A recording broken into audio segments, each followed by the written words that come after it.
This poem that I'm going to read that's in the anthology is a piece that I wrote for Amiri Baraka. It's called Kimako's Blues. We learn from you, Amiri Baraka, to take the devil head on, to face down the barrels of our own Holocaust, to set our own selves free with utterance of truth. We spoke, our real names emerged from underneath floorboards and tunnels to walk arm in arm through jungles of drawn guns and volumes of libraries that lied. We nourished our souls with jazz and blues lullabies. We learned to stand firm, to take the blows, to resurrect our families again and again, to rally, to sit in, to take over, to rewrite ourselves.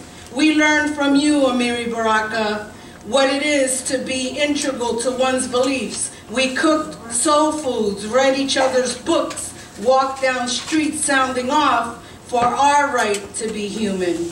We rejoiced at our birthdays, laughed loudly at Pedro's jokes, stacked our claim on this earth, our right to exist in liberty and joy. We learned from you, Amiri Baraka, that we're all giants of history. Thank you.